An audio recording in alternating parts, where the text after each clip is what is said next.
कक्षा 9th के प्यारे विद्यार्थियों नमस्कार।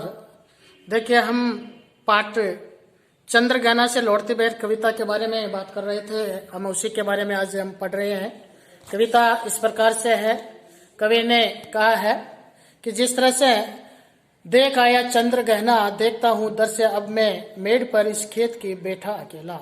कि मैं चंद्रगहना गांव तो देख कर आ गया हूँ, चंद्रगहना गांव में घूमकर आ गया हूँ, अब देखता हूँ दर से अब मैं मेड़ पर इस खेत की बैठा अकेला।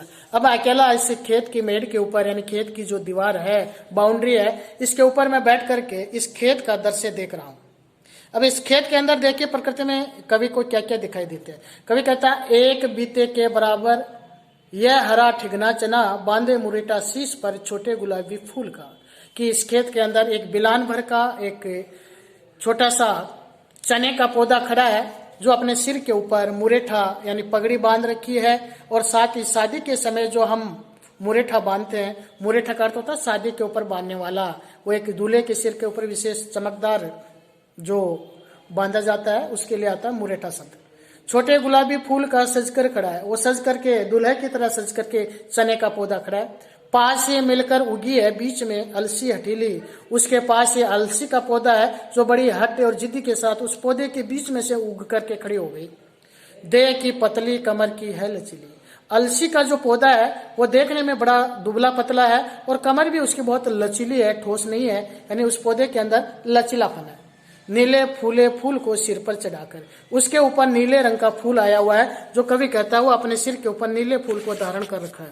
इसी तरह से चने ने गुलाबी फूल का मुरेठा धारण कर रखा है, तो अलसी ने नीले रंग का मुरेठा धारण कर रखा है।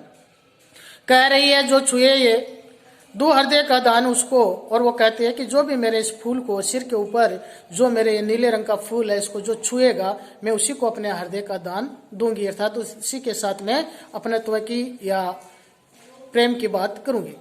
तो यह था सरसों के साथ उसके अलसी और चने की बात। फिर देखिए, और सरसों की न पूछो। देखिए, उस खेत में सरसों की फसल भी है। कवि जहां बैठा है उस खेत के अंदर सरसों की फसल भी है, इसलिए कवि कहता है और सरसों की न पूछो, हो गई सबसे सयानी। कि सरसों तो सबसे बड़ी हो गई है।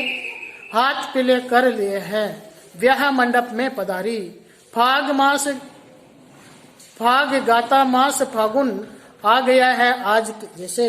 और आज देखिए उधर फसल के अंदर सरसों है वो बढ़ करके तैयार हो गई है। उसके पीले कलर, पीले रंग के फूल ऐसे लग रहे हैं जैसे उसकी शादी का मंडप सजा हुआ हो।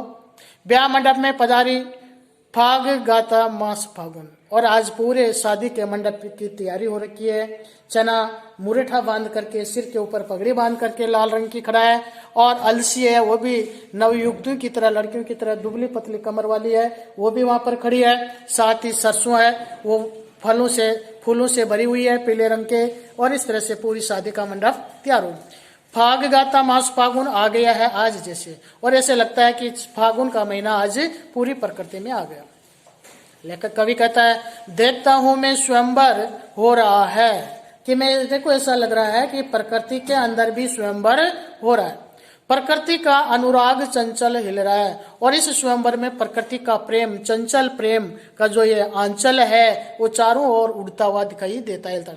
इस विजन में, इस जंगल में, सुनसान जगह में, विजन जहाँ पर कोई इंसान नहीं हो, सुनसान जगह के अंदर दूर व्यापारिक नगर से प्रेम की प्रिय भूमि उपजाऊ अधिक है। जो बड़े बड़े शहर है, व्यापारिक जो नगर है, उनसे कहीं ज्यादा ये प्रकृति के जो खेत हैं इनके अंदर प्रेम की बहुत ज्यादा उपजाऊपन है, यानी बहुत अधिक प्रेम देखने को मिलता है।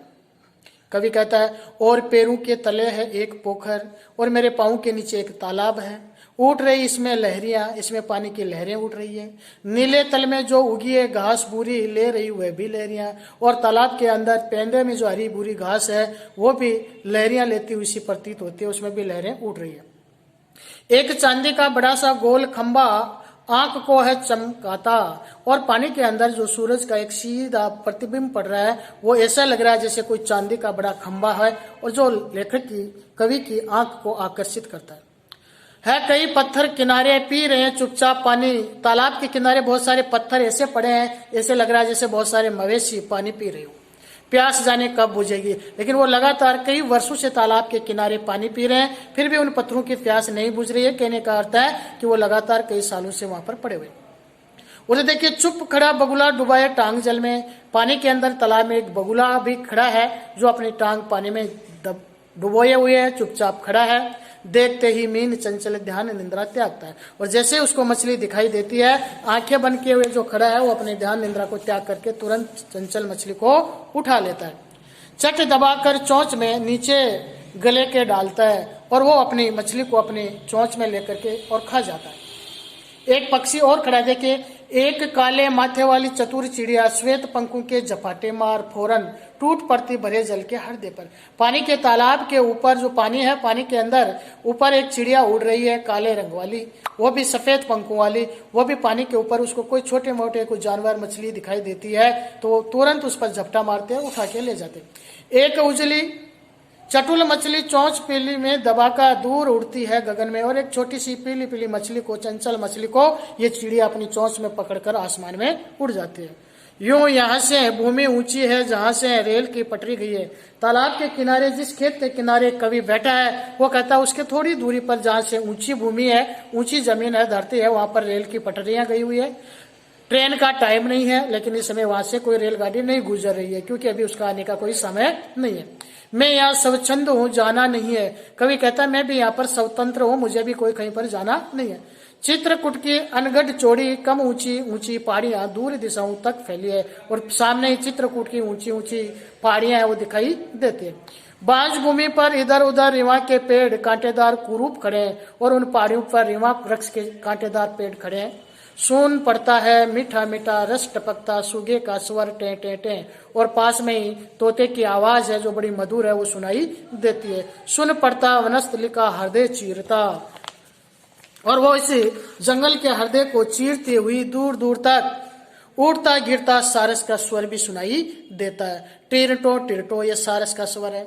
मन होता है उड़ जाऊं मैं, पर फैलाए सारस के संग, जहां जुगुल जोड़ी रहती है हरे खेतों में, सच्ची प्रेम कहानी सुन लूं चुपके चुपके। और खेतों के अंदर जहां जोड़े से युगल अपनी जोड़ी के साथ सारस रहते हैं, उनके पास जाकर उनकी प्रेम की कहानियां सुन लो। तो इस तरह से आज इस कहानी को, इस कविता को अपनी कॉपी में लिखोगे, इसका भावार्थ लिखोगे, और अगले वीडियो में हम प्रश्न उत्तरों के बारे में बात करेंगे। आपको तब तक के लिए नमस्कार।